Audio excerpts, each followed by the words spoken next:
Hello, welcome back. It's time for Top Story now. And today we head to Egypt, where former President Hosni Mubarak is once again due in court, charged with the killing of demonstrators during the protests that ousted him back in February. Well, I'm joined now by Chris Moore from our international desk. Hello, yes, of course, and his sons, Alaa and Gamal, also in the dock on these corruption charges. It is, of course, the charges over the killing of protesters that form the meat of this case. This, as you said, a second appearance after that highly dramatic appearance back on August the 3rd of prostrate Mubarak appearing in court. Those images beamed around Egypt and around the world, watched by millions. We can take a look back over that now with Shibon Silka from our news desk. Lying on a stretcher in the dock, a long way to fall after 30 years in power.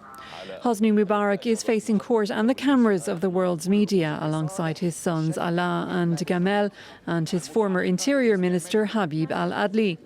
They're all up on corruption charges, but Mubarak Sr. and al-Adli are also facing more serious charges of premeditated homicide for their role in the bloody repression in Egypt that left almost 900 people dead.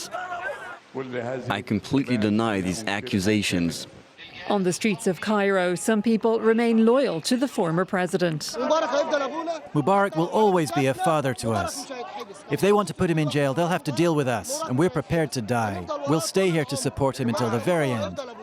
Others are demanding justice. The perpetrators of those acts must be brought to justice and punished, so peace and calm can return to the families of those martyrs. We want justice for all our children who died to offer freedom to the Egyptian people.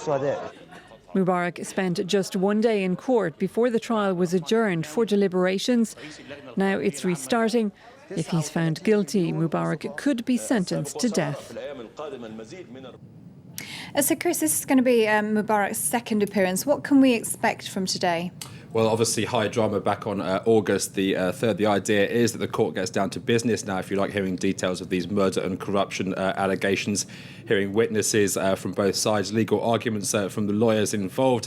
In terms of those legal arguments, I think we can expect lawyers for some of the families of the victims of those killed in the protest to ask for access to communications records. Key to these allegations of the killing of protesters are who exactly ordered that, who exactly was responsible for carrying it out. One key witness, potential witness there, is the leader of the country's interim military council, the effective president of Egypt, former defence minister Mohammed Hussein Tantawi. And obviously he's going to have a lot to say in terms of who exactly was responsible, whether this came from the top or whether the defence and security apparatus acted on their own, which is obviously what Mubarak's defence lawyers are hoping to hear.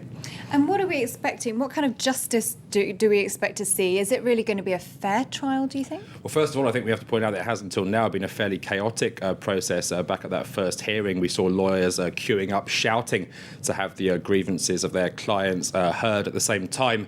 A lot of this case has been put together very, very quickly. The trial called, really, by the military council after intense pressure from the streets to see Mubarak up in the dock. It also has the potential to be a very lengthy process. We're hearing the judge may veto some of the 1,600 witnesses that Mubarak's lawyer has called. There's a lot of potential for Mubarak to go on to appeal should he be found guilty. You've got to remember at the same time he's an elderly man, one whom we're told is not in an excellent state of health. There's a bit of a lack of transparency on that front. The potential for things to go on and on is quite big, and the potential for elements of the Egyptian street to see that as collusion between the military council and a president who is effectively one of their own is quite great.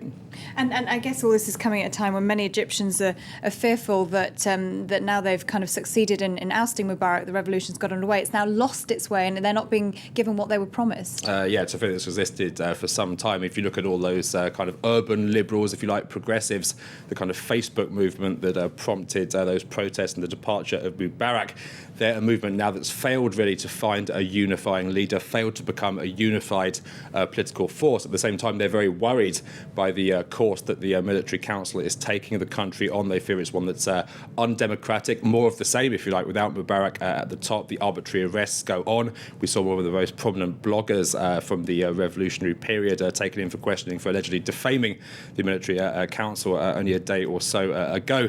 At the same time, the country's only long-term opposition for the Mubarak period, if you like, the Muslim Brotherhood, are going from strength to strength. They were able to get 1 million people out onto the streets at the end of July calling for an Islamic State. That's something those urban liberals are obviously not happy with. They fear it's betraying the goals of the revolution. The fear for them is that if we do go forward and get to elections, the Muslim Brotherhood will do well and craft a constitution in their image and not one which many protesters feel better represents the interests of the Egyptian people. But I mean, nevertheless, this trial and the fact that Hosni Mubarak has actually made it to trial is seen as quite symbolic in Egypt and within the wider world as well. It's hugely symbolic. You saw how many people watched it on television last time. Look at the competition, if you like. Ben Ali in Tunisia, ousted just before Mubarak. He's been tried, but in absentia. You've got Ali Abdullah Saleh in Yemen. He's currently in Saudi Arabia. We think that any transfer of power deal there may involve him sort of getting immunity from prosecution. Obviously, we don't know how Libya is going to turn out. Gaddafi faces charges from the ICC. If it does end up being some kind of negotiated settlement, he's unlikely ever to face those charges in the court. It's a hugely symbolic thing for the region, a region defined really by its long-serving autocratic rulers, one-party states. Egypt is the only one so far to judge one of these rulers on home territory. At the same time, the whole region and the world looking at Egypt a linchpin, really, for example, of the US's policy in that part of the world for so long. Mubarak, whatever you thought about him, was a staunch US ally. He was at peace with Israel. His trial and the future, if you like, of the Egyptian revolution, hugely significant, not just regionally, but internationally. And of course, he could face quite a long spell in prison, or in fact, the death penalty. He does face the death penalty, but as I say, happens. it's a case which looks like it might drag on. Yeah. All right, Chris, thank you very much for joining us. Do stay tuned. There's more news coming up here on France 24 very shortly.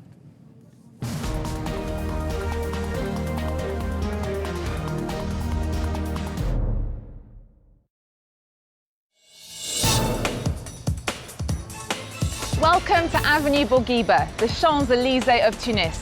6 months after the revolution, we meet the country's artists who have finally been granted freedom of expression. Don't miss culture. Today, 5:15 p.m. Paris time on France 24.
Watch all of France 24 on France24.com.